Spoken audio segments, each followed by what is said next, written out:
हर हर महादेव।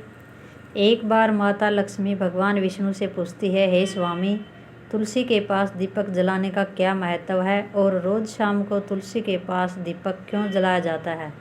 इससे मनुष्य को कौन सा फल प्राप्त होता है?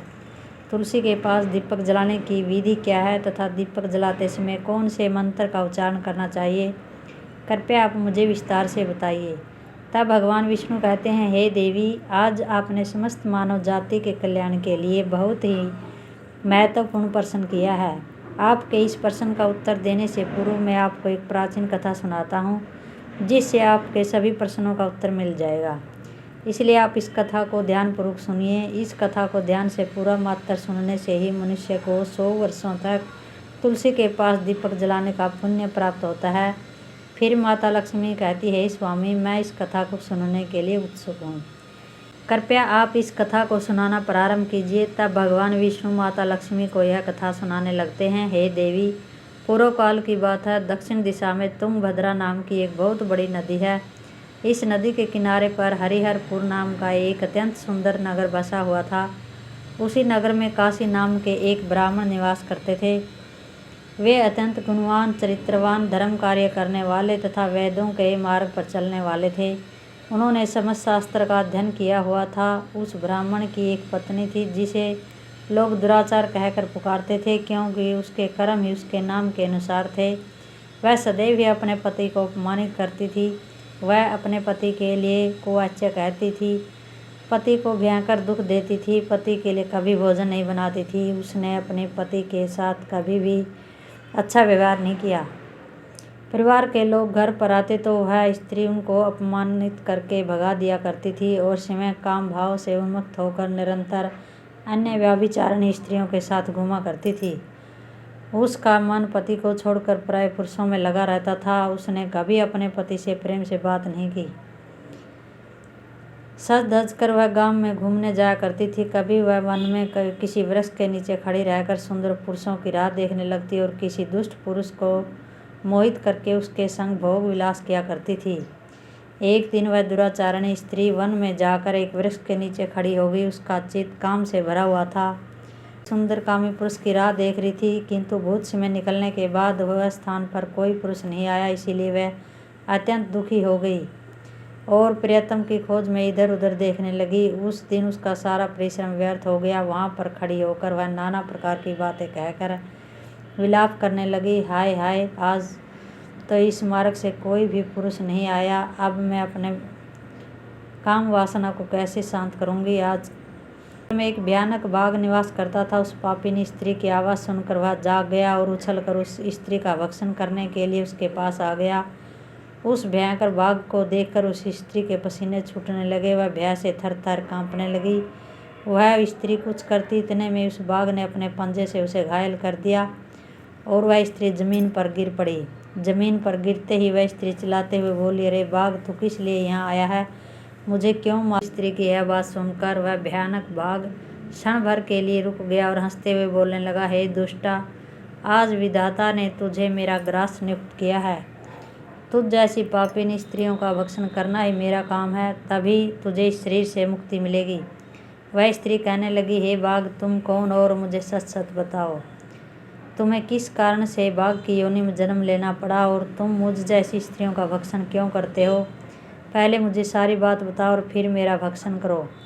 फिर बाघ कहने लगता है, हे पापिनी, मैं तुझे मेरे पूर्व जन्म का वृत्तांत सुनाता हूँ, किस कारण से मुझे बाघ बनना पड़ा।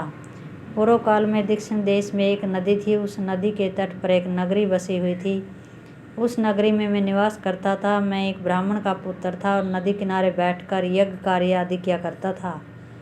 मैंने उस जन्म में अनेक पापियों के लिए यज्ञ किया, उस पापियों के घर का भोजन किया। मैंने धन के लोभ से अनेक पापियों के लिए कार्य किया और जिन वस्तुओं का दान ब्राह्मण को नहीं लेना चाहिए, उन वस्तुओं का दान भी मैंने ग्रहण किया और दूसरों से धन लेता था, लेकिन कभी वापस नहीं करता था। इस प्रकार से पाप करते हुए मुझे बहुत साल बीत गए और मैं बूढ़ा हो गया। मेरे बाल सफ़ेद हो गए, आंखें सूज गई, मुंह के सारे दांत गिर गए, लेकिन फिर भी मैंने दान लेने की आदत नहीं छोड़ी और मैं पाप करता गया।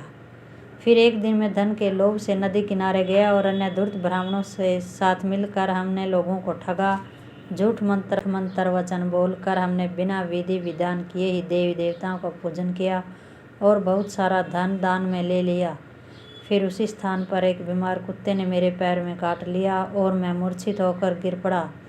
उसी क्षण मेरे प्राण चले गए। फिर यम के दूत उस स्थान पर प्रकट हुए और मुझे पकड़कर यमपुरी ले गए। वहाँ पर यमराज ने चित्रगुप्त से मेरे कर्मों का लेखा जोखा निकालने के लिए कहा। फिर चंद्रगुप्त कहने लगे, हे धर्मराज, इस ब्राह्मण ने घोर पाप किए हैं। इसने दूसरों से झूठ कहकर धन लूटा है, विधि विधान से पूजा न करके झूठ मंत्र बोलकर भगवान का अपमान किया है।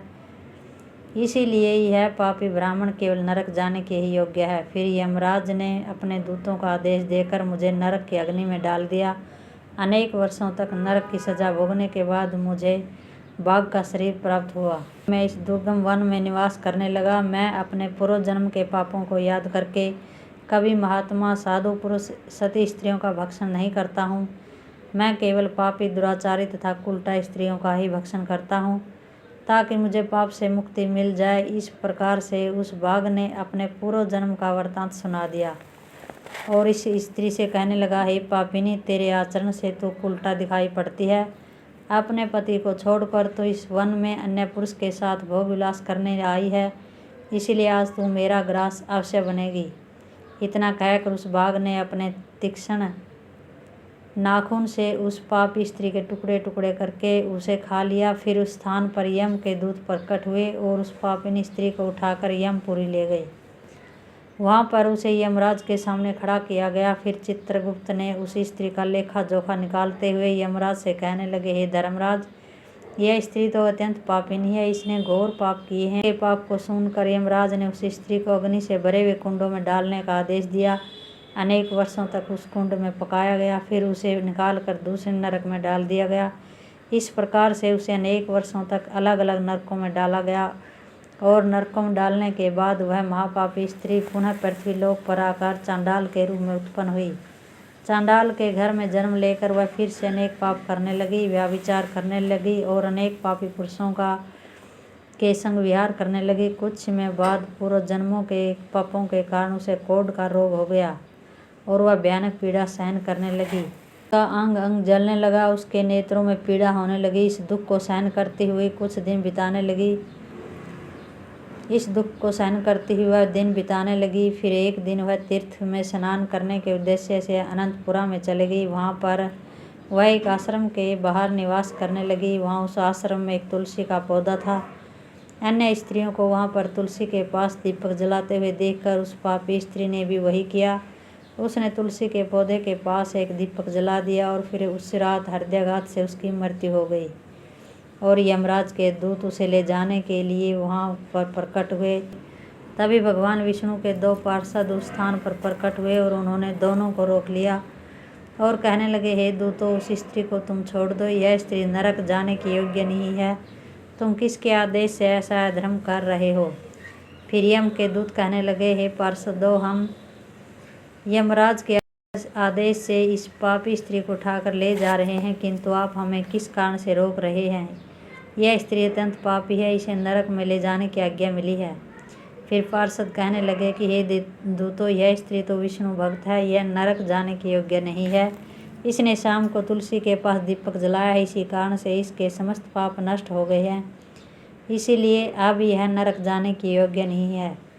यह स्वर्ग जाने के अधिकारी बन चुकी है। पार्षदों की बात सुनकर यमदूतों ने उस स्त्री को उस स्थान पर छोड़ दिया और यमलोक लौट गए। वहां जाकर उन्होंने यमराज को सारा वृत्तांत सुना दिया। फिर भगवान विष्णु के पार्षद उस स्त्री को दिव्य विमान में बिठाकर स्वर्गलोक ले गए। भगवान विष्णु कहते हैं, हे देवी, इस प्रकार से तुलसी के पास केवल दीपक जलाने मात्र से ही मनुष्य के सभी पाप नष्ट हो जाते हैं। जो स्त्री नित्य शाम को तुलसी के पास दीपक जलाती है वह सौभाग्यशाली बनती है। उसके पूर्व जन्मों के सभी पाप नष्ट हो जाते हैं, उसे सुख समृद्धि प्राप्त होती है। जय श्री कृष्ण।